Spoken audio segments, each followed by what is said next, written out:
அனைவருக்கும் வணக்கம். இந்த அமர்வுல மன மேலாண்மை, அதாவது மைண்ட் மேனேஜ்மெண்ட் என்ற ஒரு தொடர் பதிவை நம்ம பார்த்துக்கிட்டு இருக்கோம். அதுல கடந்த 2 பதிவுகள்ல இந்த மன மேலாண்மை அப்படின்றதனுடைய முக்கியத்துவம், ஏன் மன மேலாண்மை செய்கின்ற பொழுது வாழ்க்கையிலே எப்படி வெற்றி அடைய முடியும் அப்படின்ற அடிப்படையில சில பதிவுகளை செய்திருந்தோம். இன்றைய பதிவுல மனிதன் என்பவன் யார் அப்படின்ற ஒரு வினாவை கேட்டோம் அப்படின்னா, அதுல ஹூ இஸ் தி மேன் அப்படின்னு கேட்டோம் அப்படின்னா, அதுல 2 விடை தான் வரும் அதுல. ஒன்று உடல் என்று சிலர் சொல்லுவாங்க. சிலர் அது ஆத்மா என்று சொல்லுவாங்க. ஆத்மா என்பது கண்ணுக்கு புலப்படாத ஒரு சக்தியாக அது இருக்கிறது அப்படின்றது எல்லோருக்கும் தெரிஞ்ச ஒரு விஷயம் தான். அறிவியல் பூர்வமா நம்ம அதை பார்த்தோம் அப்படின்னா, ஹூ இஸ் மேன் அப்படின்னு நம்ம அதை விஞ்ஞான அடிப்படையில பார்த்தோம் அப்படின்னா, உடல் பிளஸ் மனம், பாடி பிளஸ் மைண்ட், இந்த 2 இணைஞ்சது தான் உடல் அப்படின்னு நம்ம சொல்றோம். அப்ப உடல் பெரிதா, மனம் பெரிதா, உடல் வலிமையானதா, மனம் வலிமையானதா அப்படின்னு நம்ம ஒரு ஆராய்ச்சிக்கு எடுத்து பார்த்தோம் அப்படின்னா, இதுல யார் வலிமையானவங்க அப்படின்னு பார்த்தோம்னா, மனம்தான் வலிமையானது. மனம்தான் முதன்மையானது.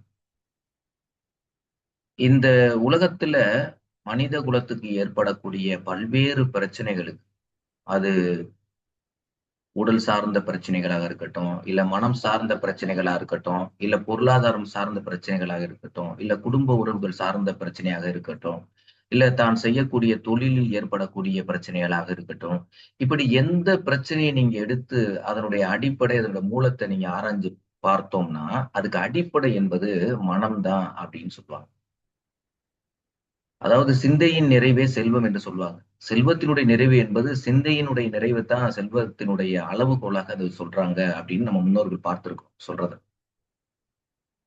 அந்த அடிப்படையில யார் வலிமையானதா? மனம் தான் வலிமையானது. இத கிட்டத்தட்ட ஒரு 2000, 2500 ஆண்டுகளுக்கு முன்னாடியே நம்மளுடைய முன்னோர்கள் பல்வேறு விதமான அறக்கருத்துக்களாக அவங்க சொல்லி வச்சிருக்காங்க. அதுல குறிப்பாக சில யோக நூல்கள்லயுமே இது பத்தியான பதிவுகள அவங்க செய்திருக்காங்க. அதுல என்ன சொல்லியிருக்காங்க அப்படின்னு பார்த்தோம்னா, எல்லாத்துக்குமான ரூட் காஸ்ட் மனம் அப்படின்றதுதான். பதஞ்சலியே யோகத்தினுடைய தந்தை என்று அழைக்கக்கூடிய பதஞ்சலியும் எல்லாத்துக்கும் அடிப்படையான காரணம் அப்படின்னா மனம் அப்படின்றதான் சொல்லியிருக்காரு. இப்போ ஒரு உதாரணத்துக்கு பார்ப்போம். எது வலிமையானது அப்படின்றதான் இந்த பதிவுல நம்ம பார்க்க போறோம் அப்படின்றத சொல்லியிருக்கேன்.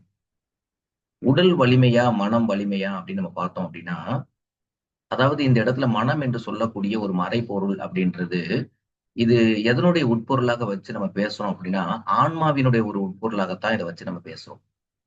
ஏன்னா அறிவியல் மனதை ஏற்றுக்கிருச்சு.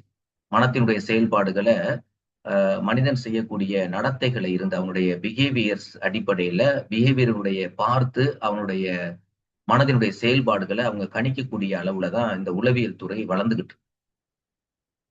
அப்ப உடல், மனம் அப்படின்னு நம்ம பார்க்கின்ற பொழுது, இப்ப உதாரணத்துக்கு நான் இன்று ஏதாவது ஒரு உணவுப் பொருள சாப்பிடணும்னு நான் விருப்பப்படுறேன்.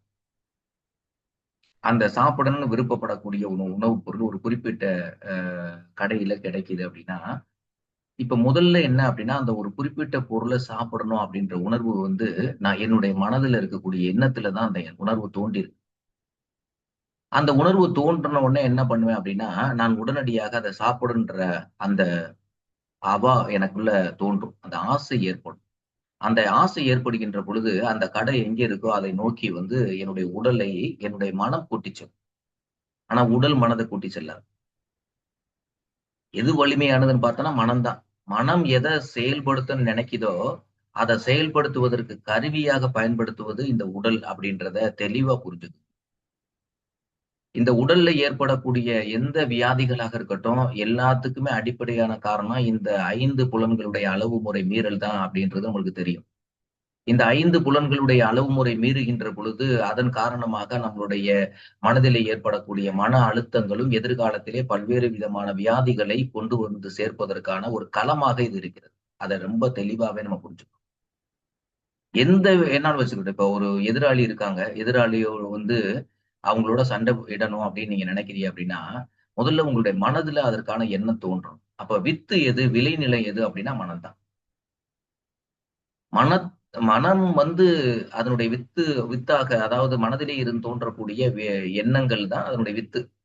அப்ப இந்த எண்ணம் சரியா இருந்துச்சு அப்படின்னா, இப்போ ஒரு எதிராளியை நம்ம அடிக்கணும்னு விருப்பப்படுறோம் அப்படின்னு வச்சுங்களேன். அந்த அடிக்கணுன்ற உணர்வு எங்க இருந்து தோன்றியிருக்கும்? மனதுல தான் உங்களோட எண்ண அலைகளாக அது ஏற்பட்டிருக்கும்.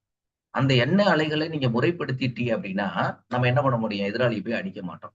அப்ப மனதுல தோன்றக்கூடிய எண்ணம் தான் என்ன பண்ணுது அப்படின்னா, இந்த உடலை கொன்று அவர்களை அடிப்பதற்கான ஒரு கருவியாக செயல்படுது. இதே மாரிக்கு பல்வேறு நிகழ்ச்சிகள உங்களுடைய வாழ்க்கையில நடக்கக்கூடிய பல்வேறு உதாரணங்கள நீங்க உதாரணமாவே எடுத்து பாருங்க. ஒரு உணவு பிடிச்ச உணவு நான் சொன்னேன். எதிராளி சண்டை போட சொன்னேன். இல்ல நீங்க ஒரு தொழில்ல வெற்றிகரமான ஒரு நபராக மாறணும் அப்படின்னா, உங்க மனதுல அந்த தொழிலை மிக சிறப்பாக செய்ய வேணும். நேர்த்தியோடு செய்ய வேணும். உரிய நேரத்துல உரிய விஷயங்கள செய்ய வேண்டும் என்ற அந்த எண்ணம் உங்களுடைய மனதிலே தோன்றுகின்ற பொழுது, நீங்கள் வெற்றியாளராக பரிணமிக்கக்கூடிய ஒரு நிலையை நீங்கள் கண்கூடாக பார்க்க முடியும். சோ இப்படி எந்த செயல்பாடு அதே மாரி ஒரு படிக்கக்கூடிய மாணவனா இருக்கட்டும், அந்த படிக்கக்கூடிய மாணவன் தான் படிக்க வேண்டும், தன்னுடைய அறிவினுடைய வளத்தை விரிவு செய்ய வேண்டும் என்ற உணர்வு, அந்த எண்ண அலை அவனுடைய மனதிலே தோன்றாம, புறத்தே இருக்கக்கூடிய பெற்றோர்களோ, ஆசிரியர்களோ எந்த அளவிலே அவனுக்கு பல்வேறு விதமான வழிகாட்டுதலை வழங்கினாலும் கூட, அத உறுதியா அவனுடைய மனதில பதிவு பண்ண முடியாது. அதான் நம்மளுடைய எண்ணம் தான் நம்மள உருவாக்குது அப்படின்றது தான். இத ஒரு சின்ன ஜென் கதை மூலமா நான் உங்களுக்கு உணர்த்தலாம் அப்படின்னு நெனைக்கிறேன். ஒரு அரசன் ஒரு நாடு. அந்த நாட்டுல மிகப்பெரிய ஒரு அரசன் இருக்கான். அந்த அரசன் தன்னுடைய இளவரசனுக்கு, தன்னுடைய அ மகனுக்கு என்ன பண்றாரு அப்டின்னா, இவனுக்கு அறிவ சொல்லித் தருவதற்காக ஏதாவது ஒரு குருட்ட சேர்க்கணும் அப்டின்னு சொல்லிட்டு, அந்த அவனுடைய அந்த அரசனுடைய இளவரசனை கூட்டிக் கொண்டு ஒரு ஜென் குருவிடம் அந்த அரசர் செல்றாரு. அங்க போயி அந்த ஜென் குருவிடம் போயி தன்னுடைய மகன ஒப்படைச்சுட்டு, நீங்க இவனுக்கு அறிவ போதிக்கணும் அப்படின்னு அவர்ட்ட கேட்டுக்கொள்றாரு. அதனுடைய அடிப்படையில, சரி இந்த ஆசிரமத்துல தங்கியிருந்து, ஆ ம் அறிவு வளத்த பெருக்கட்டும் அப்படின்னு சொல்லிட்டு அவர் அனுமதி தர்றாரு. அதனுடைய அடிப்படையில அரசர் அந்த மகனை இளவரசனை அங்கே விட்டுட்டு அவரு தன்னுடைய நாட்டுக்கு திரும்பிர்றாரு. அப்ப உடனே அன்றைய ஒரு திட்டம் தொடங்குது. அப்ப பாடத்திட்டம் தொடங்குகின்ற பொழுது, ஜென் குரு சொல்கிறார், "உங்களுடைய வார்த்தை தான் உங்களுடைய வாழ்க்கை" அப்படின்னு சொல்றார். அப்ப உடனே இளவரசன் நினைக்கிறாரு, "வார்த்தை தான் வாழ்க்கை" அப்படின்னு சொல்றாரே! அப்படின்னா, இப்ப ஒரு உணவினுடைய சுவைய நெனச்சா, அந்த சுவைய நம்ம உணர முடியுமா? உணர்தல் மூலமா பெற முடியுமா? அப்படின்ற அடிப்படையில அவர் என்ன கேட்கிறாரு, "நீங்க ஏன் இப்படி ஒரு தவறான பாடத்த முதல்லயே ஒரு தவறான பாடத்த எனக்கு சொல்லி தர்றீங்க?" அப்படின்னு கேட்பாரு. உடனே அவரு கடிஞ்சு கொண்டு, அ அவனை என்ன சொல்றாரு, அரசரை "முட்டாளே! அ அ மடையனே! நான் சொல்வதை சரியாக கேள். நீ கல்வி பெறுவதற்காக தான் உன்னுடைய தகப்பனார் என்னிடம் கொண்டு அ சேர்த்திருக்கிறார்" அப்படின்னு சொல்லிட்டு சொன்ன உடனே, அவனுக்கு உடனடியாக மிக கோவம் வருது. நான் ஒரு இளவரசன், ஒரு நாட்டுக்கே அதிபதி.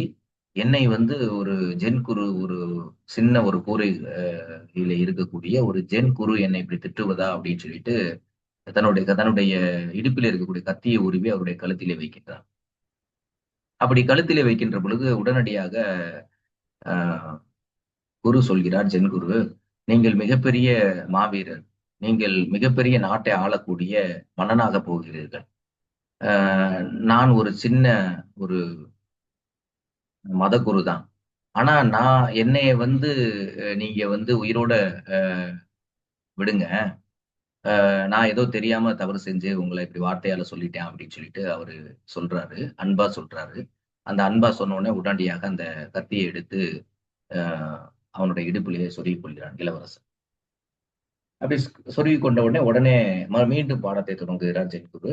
மீண்டும் அவர் அதே மாரிக்கு பாடத்துல, உங்களுடைய வார்த்தை வாழ்க்கையானது" அப்படின்னு சொல்றாரு. மீண்டும் அரசனுக்கு கோவம் வருது. அப்ப உடனே அவர் சொல்றாரு, "முதல்ல நான் சொன்னேன் உனக்கு, நீ பாடத்தை கேட்கின்ற பொழுது, நீ தவறு என்று சுட்டிக்காட்டுகின்ற பொழுது, உன்னை மடையன் என்று நான் திட்டினேன். அப்படி திட்டுகின்ற பொழுது இது வெறும் வார்த்தை தான். ஆனால் நீ நேரத்தில், கணப்பொழுதில் ஒரு கத்தியை எடுத்து என்னுடைய கழுத்திலே வைத்தாய். அதற்கு பின்னால் நான் அன்பாக உன்னிடம் கேட்டுக்கொண்ட பிறகு, மீண்டும் அந்த கத்தியை எடுத்து உன்னுடைய அ இடத்திலே நீ வைத்துக் கொண்டாய். அப்ப இது 2மே வார்த்தை தான். ஆனால் அந்த இடத்திலே அந்த வார்த்தை சற்று விகாரமாக இருந்தது. இந்த இடத்திலே இதனுடைய வார்த்தை அன்பானதாக இருந்தது. அதனால் நீ உருவிய வாளை எடுத்து உன்னுடைய கத்தி வைக்கக்கூடிய இடத்திலே வைத்துக் கொண்டாய். இதுதான் வார்த்தை, இதுதான் வாழ்க்கை அப்படின்ற அடிப்படையில இந்த தத்துவத்தை நான் உனக்கு சொன்னேன் அப்படின்றத ஜென் குரு சொல்றாரு. உடனே அவன் வந்து சரி அப்படின்றத ஏத்துக்கிட்டு தன்னுடைய கல்வியை இங்க தொடர்றான் அப்படின்றதான். இதே இன்னொன்னு வந்து ஒரு கதையின் மூலமாக நம்ம இதை எளிமையா பார்க்க முடியும். எப்படி வார்த்தை வந்து வாழ்க்கையாகும் அப்படின்னு பார்த்தோம் அப்படின்னா, ஒரு திருடன் வந்து என்ன பண்றான் அப்படின்னா, திருடிட்டு என்ன பண்றான் அப்படின்னா, ஒரு சர்ச்சு பக்கத்துல போய் சர்ச்சில ஒளிஞ்சுக்கிறான். அப்போ ஒளிந்து ஒளிந்து கொள்கின்ற பொழுது என்ன பண்றாரு அப்படின்னா, அந்த சர்ச்சினுடைய பாதிரியார் என்ன பண்றாரு அப்படின்னா, பூஜையெல்லாம் முடிஞ்சதுக்கு பின்னாடி, அவர் என்ன பண்றாரு அப்படின்னா, பாவ மன்னிப்பு வழங்குவதற்காக ஒரு அ அந்த மேடை இருக்கின்றது. அந்த வழங்குகின்ற மேடை. அதாவது வந்து யார் பாவ மன்னிப்பு கேட்கிறார்களோ அவர்களை அது அந்த அந்த திரைக்கு அந்த பகுதியில இருப்பாங்க. இவங்க இந்த பகுதியில இருப்பாங்க. அதாவது வந்து ஒரு பலகை மாரி இருக்கும் அதுல. அப்ப அதுல உட்கார்ந்து வந்து இந்த மாரிக்கு நான் இத செஞ்சுட்டேன் அப்படின்னு சொன்ன உடனே, ஒவ்வொருத்தவங்களா வரிசையா நிற்பாங்க நெறைய பேரு. அப்போ ஒவ்வொருத்தவங்களும் வந்து இந்த மாரிக்கு நான் இந்த தவறு செய்திருக்கேன். என்னை மன்னிக்கணும் அப்படின்னு சொன்ன உடனே, உடனே அவர் வந்து அந்த பாதிரியார் சொல்வாரு எல்லாத்துக்கும், "உங்களுடைய தவறு வந்து மன்னிக்கப்பட்டது. நீங்கள் வந்து உங்களுடைய மற்ற பணிகள் நீங்க செய்யுங்க" அப்படின்னு சொல்லிட்டு ஒவ்வொருவருக்கும் அதே வார்த்தைய தான் சொல்வார். இத மறைஞ்சிருந்து கேட்ட அந்த திருடன் என்ன பண்ணுவான் அப்படின்னா, அ உடனே எல்லாரும் பாவ மன்னிப்பு கேட்டுட்டு போனதுக்கு பின்னாடி, அந்த திருடன் என்ன பண்றான் அப்படின்னா, அந்த பாதிரியார்ட்ட வந்து, "நீங்கள் எல்லோரையும் ஏமாற்றுகின்றீர்கள். எல்லோரிடமும் பிதற்றுகின்றீர்கள்" அப்படின்னு சொல்லிட்டு ரொம்ப வேகமா சத்தம் போடுவான். "என்னப்பா?" அப்படின்னு சொன்ன உடனே, "நீங்கள் எல்லோரும் பாவ மன்னிப்பு கேட்கிறாங்க. ஒவ்வொருத்தவங்களும் ஒவ்வொரு விதமான குற்றத்த செஞ்சுட்டு உங்களுக்கு பாவ மன்னிப்பு கேட்டாங்க. அப்ப நீங்க வந்து உங்களுடைய குற்றம் மன்னிக்கப்பட்டது அப்படின்றத மட்டும் தான் உங்களுக்கு பதிலாக நீங்க எல்லோருக்கும் ஒரே மாரிக்கே சொல்றீங்க. இது வந்து நீங்க ஏமாற்று வேலை" அப்படின்னு சொல்லுவான். "அட முட்டாளே! இதைப் பற்றி உனக்கு என்னடா தெரியும்? அப்படி நீ திருட்டு பயல் தானேடா!" அப்படின்னு சொல்லிட்டு அவரு உடனே அந்த பாதிரியார் சொல்வார். சொன்ன உடனே அவன் தன்னுடைய கையில் இருக்கக்கூடிய ஒரு கத்தியை எடுத்து அவருடைய கழுத்திலே வைத்து அவரை வெட்டதற்கு முற்படுவான். உடனே அ அவர் உடனடியாக "நிறுத்து" அப்படின்னு சொல்லிட்டு அ அ அதற்கான விளக்கத்தை அவர் சொல்றார். "இப்ப நான் உன்னை முட்டாள் திருடன் என்று சொன்ன உடனே நீ கத்தியை எடுத்து என்னுடைய கழுத்திலே வைத்தாய். இது வெறும் வார்த்தை தான். இந்த வார்த்தையை சொன்ன உடனே, நீ வந்து என்ன பண்ணிட்ட அப்படின்னா, அந்த அளவுக்கு உன்னுடைய மன எழுச்சி பெற்று என்னை வந்து கொலை செய்வது அளவுக்கு நீ முயன்றிருக்கிறாய் அப்படின்னா, அப்ப அந்த வார்த்தைக்கு அவ்வளவு விதமான அந்த எண்ணத்திற்கு, அந்த வார்த்தைக்கு அவ்வளவு பெரிய சக்தி உடையது அப்படின்னு சொல்லிட்டு, நான் இதை இதை வந்து எல்லோரிடமும் பாவ மன்னிப்பு கேட்கின்ற பொழுது, அந்த பாவ மன்னிப்பு வழங்கப்பட்டது என்று நான் அவர்களுக்கு சொன்ன உடனே, அவர்களுடைய மனதிலே ஒரு விதமான புத்துணர்வு ஏற்படுகிறது. அவர்கள் வந்து இதை மறந்துவிட்டு அந்த குற்ற உணர்விலே இருந்து நீங்கி, மனம் எளிமை அடைந்து அவர்கள் தொடர்ந்து தங்களுடைய பணிகளை செய்கின்றார்கள். அதற்காகத்தான் நான் இந்த வார்த்தையை நான் பயன்படுத்துகிறேன். இதுவும் ஒரு விதமான ஒரு சைக்காட்ரிக் முறைதான் அப்படின்னு சொல்லிட்டு அவர் சொல்லுவார். இத கேட்ட உடனே அ அந்த திருடன் உடனே கத்திய எடுத்துட்டு, "என்னை மன்னித்துக் கொள்ளுங்கள்" என்று அவன் வந்து உடனடியாக அந்த இடத்தில் எடுத்து செல்வான். ஸோ இந்த 2 கதைகளுமே உணர்த்தக்கூடிய செய்தி என்ன அப்படின்னு பார்த்தோம் அப்படின்னா, நம்மளுடைய எண்ணம் தான் நம்மளுடைய வாழ்க்கை. அதத்தான் வந்து பகவத்கீதையில "நீ எதுவாக நினைக்கிறாயோ, அதுவாகவே மாறுவாய்" அப்படின்னு சொல்லி. யார் ஒருவர் எதை ஒன்றை தொடர்ந்து அதத்தான் வந்து நம்மளுடைய அ அப்துல் கலாம் அவர்கள் சொல்கின்ற பொழுது, கனவு காணுங்கள் என்று சொல்கிறார்கள். இந்த கனவு காணுங்கள் என்றால் என்ன அப்படின்னா, நாம் எந்த ஒன்றை செய்ய வேண்டும் என்று நினைக்கின்றோமோ, அந்த செயலை செய்து முடிப்பதற்கான தொடர்ச்சியான ஒரு உந்துதல் வேகம் நம்மட்ட இருக்கும். அந்த வேகத்தை தொடர்ச்சியாக நம்முடைய மனதிலே தோன்றிக் கொண்டே இருக்கின்ற பொழுது, அந்த வெற்றியை நோக்கியான பயணம் நமக்கு இருக்கும் அப்படின்றது மாரிக்கு தான் அவங்க சொல்றாங்க. இதே மாதிரிக்கு தான் பல ஞானிகள், பல யோகிகள் வந்து வேதாத்திரி மகரிஷி அவர்கள் கூட அவர்கள் சொல்கின்றார்கள். அம் "எச்செயலை எக்குணத்தை எவர் ஒருவன் அடிக்கணின்." எந்த ஒரு செயலையும் ஒருவர் அடிக்கடி நினைச்சாங்க அப்படின்னா, அந்த செயலும், அந்த குணம் தான் அவங்களுக்குள்ள பதிவாகும் அப்படின்றது வேதாத்திரி மகரிஷி அவங்க பதிவு பண்றாங்க. இதத்தான் நம்மளுடைய முன்னோர்கள் கூட சொல்லுவாங்க. அதாவது "தொட்டில் பழக்கம் சுடுகாடு மட்டும்" அப்படின்னு சொல்லுவாங்க. "தொட்டில் பழக்கம் சுடுகாடு மட்டும்" அப்படின்னு ஒரு பழமொழி நம்மளுடைய முன்னோர்கள் சொல்லுவாங்க. இத நீங்க எல்லாருமே கேட்டிருப்பீங்க. அப்ப தொட்டில் பழக்கம் சுடுகாடு மட்டும் அப்படின்னா என்ன அர்த்தம் சொல்றாங்க அப்படின்னா, இதுவும் ஒரு மறைமுகமாக மனதைப் பற்றி சொல்லக்கூடிய ஒரு விஷயங்கள் தான். அதாவது ஏதாவது ஒரு குறிப்பிட்ட எண்ணம் நம்மளுடைய மனதிலே தோன்றுகின்ற பொழுது, குறிப்பாக நான் வந்து ஏதாவது ஒரு அ ஒரு ஒரு கடையிலே ஏதாவது ஒன்றை நான் ஒரு குறிப்பிட்ட நேரத்திலே நான் அதை அ சாப்பிட வேண்டும் என்று நினைக்கிறேன்னு வச்சுக்கங்களேன். அப்படி நினைக்கின்ற பொழுது ஒரு ஒரு என்னுடைய வேலை பணிக்கு செல்கின்ற பொழுது ஏதோ ஒரு இடத்திலே ஒரு கடையிலே ஒரு சம்சா இருக்கிறது. அதை நான் சாப்பிட வேண்டும்னு நினைக்கிறேன். முதல்ல முத நாள் நான் வந்து உடனே அந்த சம்சா போய் சாப்பிடுவேன். அதனுடைய டேஸ்ட் எனக்குள்ள நல்லா பதிவாயிடும் மனதுல. அப்ப அடுத்த நாள் வந்து நான் அப்பதான் சாப்பிட்டுட்டு நல்லா ஹெவியா போவேன். ஆனா அதே வழியில போவேன். ஆனா அந்த வழியில போகும்போது நான் என்ன பண்ணுவேன் அப்படின்னா, இன்னைக்கு ஒரு இப்பதான் சாப்பிட்டு ஹெவியா இருக்கு. எதுவுமே சாப்பிட முடியாது. இருந்தாலும் கூட அந்த இடத்துல வண்டிய நிப்பாட்டிட்டு மறுபடிக்கும் நான் ஒரு சம்சா வாங்கி சாப்பிடுறேன். ஸோ 2வது நாள் முடிஞ்சிருச்சு. 3வது நாள் அதே வழியில போறேன். இன்னொரு நண்பர் அனுப்பி நிக்கிறாரு. அவர் வந்து வாங்க சம்சா சாப்பிட்டு போங்கன்னு சொல்றாரு. இருந்தாலும் கூட இவர் இறங்கி அந்த சம்சாவ சாப்பிட்டுட்டு போறார். இப்படி ஒரு 2, 3 நாட்கள் ஒரு செயலை தொடர்ந்து நாம் செய்கின்ற பொழுது, அந்த செயல் வந்து அப்படியே பழக்கமா மாறுது. அந்த பழக்கம் வந்தவுடனே அது வழக்கமா மாறுது. பழக்கம் வந்து வழக்கமா மாறுது. இந்த பழக்கத்துக்கும் வழக்கத்துக்கு இடையில வித்தியாசம் தெரிய மாட்டேங்குது எல்லாத்துக்குமே. இது பழக்கங்க. இது வந்து வழக்கமான ஒரு செயல் கிடையாது. எப்படி நாம் தினந்தோறும் காலை அதிகாலையிலே துயில் எழுகின்ற பொழுது, நாம் வந்து காலை கடன்களை எல்லாம் செய்கின்றோமோ, இது என்பது வழக்கமான ஒரு விஷயம். இது வந்து பழக்கம் கிடையாது. அப்ப ஏதாவது ஒரு விஷயத்துக்கு நாம் அடிமைப்படுகின்ற பொழுது, அந்த வழக்கமா மாறுனதுக்கு பின்னாடி, அதுதான் நம்மளுடைய அம் பழக்கமா மாறிருது. தொடர்ச்சியாக அது வந்து பழக்கம் வந்து என்னது வழக்கமா மாறுச்சு. வழக்கம் அகைன் வந்து நம்மளுடைய ஹேபிட்டாவே மாறிடுச்சு. நம்மளுடைய நடத்தையாவே மாறிடுச்சு. அப்ப ஒரு ஒரு இடத்துல தோன்றிய எண்ணம், அந்த தோன்றிய எண்ணமானது அதை தொடர்ந்து நாம் செய்கின்ற பொழுது, அது எதுல கொண்டு போய் விட்டுருது அப்படின்னு பார்த்தோம்னா, அ நம்மளுடைய பழக்கமாகவே கொண்டு விட்டுரும். அத செஞ்சே ஆகணும். அந்த வழியில போகும்போது அந்த கடையில சாப்பிட்டே ஆகணுன்ற ஒரு எண்ணம். இதே மாரி தான் ஒவ்வொரு விஷயத்திலயும் எல்லாருமே அடிக்ஷன் ஆகுறாங்க. இப்ப அடிக்ஷன் அப்டின்னா எல்லாம் சொல்லுவாங்க அப்டின்னா, அடிமை ஆகுறது அப்டின்னா, அது மதுவுக்கு அடிமை ஆகுறதுன்னு ஒரு டயத்துல சொன்னாங்க. அ இல்ல அத இன்னொரு பேர்ல சொல்லணும்னா, போதைக்கு அடிமை ஆகுறது. ஏன்னா போதைன்னா வெவ்வேறு வகையான போதைகள் இருக்கிறது. அதாவது வந்து குறிப்பாக வந்து 2 போதைகள நம்ம உதாரணமா சொல்லுவோம். குறிப்பா ஆண்கள் அ அருந்தக்கூடிய அது போதை வஸ்துக்கள் என்று சொல்லக்கூடிய புகையிலை போன்ற வஸ்துக்கள சொல்லலாம். அதே மாரிங்க வந்து டாஸ்மாக் போன்ற நிறுவனங்கள்ல விற்கப்படக்கூடிய மதுபானங்களை பற்றி சொல்லலாம். இல்ல மெத்தடீன் என்று சொல்லக்கூடிய பல்வேறு வகையான செறிவூட்டப்பட்ட போதைப் பொருட்களை பற்றி சொல்லலாம். இது மட்டும் தான் நம்ம போதை என்று சொல்லுகிறோம். போதைன்னா அதுக்கு அடிமையாயிடுறோம் அப்டின்னா, அடிக்ஷன் அப்டின்னு சொல்றாங்க அதுக்கு. இப்போ ஒரு டீ சாப்பிடணும் அப்படின்றது அவருக்கு அடிக்ஷன். காலையில எந்திரிச்ச டீ சாப்பிட்டா தான் எந்த வேலையும் செய்வாரு. இல்லன்னா அந்த வேலைய செய்யவே முடியாது அவரால. இப்படி ஒவ்வொருத்தவங்களுக்கும் ஒரு விதமான அடிக்ஷன். அதே மாரிக்கு தான் இன்னைக்கு வந்து நம்மளுடைய நாடகங்கள் பெண்களுக்கான அடிக்ஷன் அப்படின்னு நீங்க எடுத்து பார்த்தீங்க அப்படின்னா, நெறைய அவங்களுக்கு அடிக்ஷன் இருக்கு. என்ன அடிக்ஷன் அப்படின்னா, குறிப்பா பார்த்தோம் அப்படின்னு பார்த்தோன்னா, ஒரு தொடர் நாடகத்த வந்து ம் டிவியில பார்க்குறாங்கன்னு வச்சுக்கங்களேன். இன்னைக்கு நாடகம்ன்றது வந்து மிகப்பெரிய மக்கள்ட்ட வந்து படங்களை விட நாடகங்களுக்கு வந்து மவுஸ் அதிகமாயிருச்சு. அப்ப இந்த நாடகங்களை பார்க்கின்ற பொழுது, அந்த நாடகங்கள்ல வரக்கூடிய கேரக்டராவே அவங்க மாறிர்றாங்க. நல்ல ஒரு குணாதிசயத்துல இருக்கக்கூடியவங்க கூட, ஒரு கேரக்டர் நீங்க திரும்ப திரும்ப பார்த்துக்கிட்டே இருக்கீங்கன்னு வச்சுங்களேன், ஒரு நாடகத்துல வரக்கூடிய பல்வேறு விதமான கேரக்டர்ஸ் காட்டுறாங்க. பல்வேறு விதமான ஆளுமையில ஒருத்தன் தவறானவன காட்டுறாங்க. ஒருத்தன் கெட்ட ஒரு பெண்மணிய காட்டுறாங்க.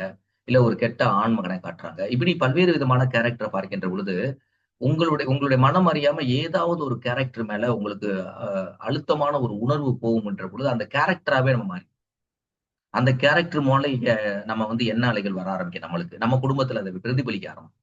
அந்த கேரக்டர் மாரிக்கவே நம்ம மாறிர்றோம். சந்திரமுகில சொல்லும்போது சொல்லணும்ல, சந்திரமுகியினுடைய அறைக்கு போனா அவருடைய உடைய அணிஞ்சா, சந்திரமுகியாவே மாறிட்டான்னு சொன்னாங்க பார்த்தீங்களா? அதே மாரிக்க தான் நாடகத்தை பார்க்கின்ற பொழுது, நாடகத்திலே பெண்கள் அடிக்ஷன் ஆகின்ற பொழுது, அ அந்த குறிப்பிட்ட ஆளுமைகளை அவர்கள் எடுத்துக் கொள்கின்ற பொழுது, அது குடும்பத்திலே மிகப்பெரிய பிரச்சனைகள் வரக்கூடிய ஒரு சாதாரணமான ஒரு குடும்பத்தில் இருக்கக்கூடிய ஒரு பெண்மணிக்கு வந்து அது மிகப்பெரிய வாழ்வியல் பிரச்சனையா வரக்கூடிய அளவுக்கு அந்த பிரச்சனைகள் வருவதற்கான வாய்ப்புகள் இருக்கின்றது. இது ரொம்ப தெளிவாவே நம்ம புரிஞ்சுக்கிறோம். அதே மாரிக்கு பார்த்தோம் அப்படின்னா, இதெல்லாம் ஒரு விதமான அடிக்ஷன். குழந்தைகளுக்கு அடிக்ஷன் அப்படின்னு நீங்க எடுத்து பார்த்தீங்கன்னு வச்சுக்கங்களேன், அவங்க பயன்படுத்தக்கூடிய இன்னைக்கு இருக்கக்கூடிய கைபேசிகள். இன்னைக்கு அது இல்லாம நம்மளால இருக்க முடியாது. அந்த அளவுக்கு இன்னைக்கு டெக்னாலஜி வளர்ந்திருக்கு. அதுதான் உண்மை. ஆனா, அந்த குழந்தைக்கு வந்து என்ன அப்படின்னா, அத அந்த அதிகமா அதை தொடர்ந்து பயன்படுத்த அவர்களுக்கு ஊக்கப்படுத்துகின்ற பொழுது, அவர்கள் அதிலிருந்து மீண்டு வர முடியாத அளவுக்கு வந்து அவர்களுக்கு வந்து அதுக்கு அடிக்ஷன் ஆயிடுறாங்க. ஸோ இந்த மாரிக்கு பல்வேறு விதமான செயல்கள நீங்க பார்க்கின்ற பொழுது, உங்களுடைய வாழ்க்கையிலே தினம்தோறும் நீங்கள் அத பார்த்தீங்க அப்படின்னா, நம்மளுடைய உடல் என்பதை தாண்டி வந்து மனம் தான் இந்த உடலை இயக்குது. மனத்தில தோன்றக்கூடிய எண்ணங்கள் இதனுடைய செயல செய்வதற்காகத்தான் இந்த உடலை ஒரு கருவியாக பயன்படுத்துகிறதே தவிர, இந்த உடல்னால் எதையுமே செய்ய முடியாது. இப்ப உடல் வந்து பசிக்கின்ற உணர்வ குடுக்கும். ஆனா, பசி உணர்வுக்கு நம்ம எத வேணாலும் சாப்பிடலாம். நல்ல உடலுக்கு நன்மை செய்யக்கூடிய உணவ சாப்பிடலாம். தீமை செய்யக்கூடிய உணவ சாப்பிடலாம். ஆனா அது எந்த உணவை சாப்பிட வேண்டும் என்ற முடிவை யார் எடுக்கிறா அப்படின்னா மனம் தான் எடுக்கும். அதை எடுக்கக்கூடியது யார் அப்படின்னா மனம் தான் எடுக்கிறது. அப்ப அந்த மனம் சரியா நீங்க மேலாண்மை செஞ்சோம் அப்படின்னா, அந்த சரியான அந்த மனதினை முறைப்படுத்தணும் அப்படின்னா, அப்ப அந்த மனதை நம்மளுடைய கட்டுப்பாட்டுக்குள்ள வைத்துக் கொண்டோமே ஆனால், உறுதியாக நம் வாழ்க்கையிலே அவரவர்கள் நிலையில் குழந்தைகளாக இருக்கின்ற பொழுது கல்வி இருக்கக்கூடிய நிலையாக இருக்கட்டும், பெரியவர்களாக செய்கின்ற பொழுது அவர்கள் தொழில் நிமித்தமாக செய்யக்கூடிய செயல்களாக இருக்கட்டும், இப்படி எந்த விதமான ஆட்சியாளர்களாக இருக்கட்டும், ஆட்சியாளர்கள் தன்னுடைய ஆட்சியிலே நன்மைகளை செய்யக்கூடியவர்களாக, இப்படி ஒரு ஆன்மீக சிந்தனையாளர்கள் ஆன்மீகத்தின் மூலமாக மக்களை ஒற்றுமைப்படுத்தக்கூடிய ஒரு நிலையை, இப்படி அவருடைய மனதிலே அவருடைய எண்ணங்கள் அப்படிதான் ஒரு நல்ல எண்ணங்களாக பிரதிபலிக்கக்கூடியதாக இருக்கு. சோ இந்த முறைப்படுத்துவதற்காக நம்மளுடைய பல்வேறு விதமான வழிமுறைகளை நம்மளுடைய முன்னோர்கள் நம்மளுக்கு சொல்லியிருக்காங்க. அந்த வழிமுறைகளை தெரிஞ்சு அதனுடைய அடிப்படையில இந்த மனதை சரியாக முறைப்படுத்தோம்னா, ஒன்று வாழ்க்கையிலே நாம் நினைக்கின்ற காரியங்களிலே வெற்றி அடைய முடியும். 2 வாழ்க்கையிலே எந்த விதமான பிரச்சனைகளை வரவிடாம தடுக்க முடியும். 3 நம்மளுடைய மனம் நம்மளுடைய கட்டுப்பாட்டில் இருக்கின்ற பொழுது அதற்கு நாம் தான் எஜமான். ஆனா மனதினுடைய கட்டுப்பாட்டுக்கு போயிருச்சு அப்படின்னா, அது ஒரு மோசமான ஒரு ஏவலாளி அப்படின்றத மனதுல பதிவு பண்ணிக்கங்க. சோ உடல் வலிமையானதா, மனம் வலிமையானதா? ஏன்னா இந்த உடல்ல இருந்து இந்த உயிர் பிரிஞ்சிருச்சு அப்படின்னா, இந்த உடல் என்பது ஒரு பூத உடல் தான். அதுக்கு எந்த விதமான இதுவும் கிடையாது. அப்ப இந்த உடல் என்பது ஒரு கருவி தான். ஆனா இந்த உடலுக்குள்ள மறைபொருளாக இருக்கக்கூடிய மனத்தினுடைய மாண்பை, அதனுடைய சிறப்பை, அதனுடைய நுட்பத்தை, அதை தெரிந்து கொண்டு அதை வழிநடத்தக்கூடிய மன ஆற்றலை எவர் ஒருவர் பெறுகின்றார்களோ, அவர்கள் வாழ்க்கையிலே வெற்றி அடைவார்கள் என்று கூறி, இந்த பதிவை இதோடு நிறைவு செய்து கொள்கிறேன். நன்றி, வணக்கம்.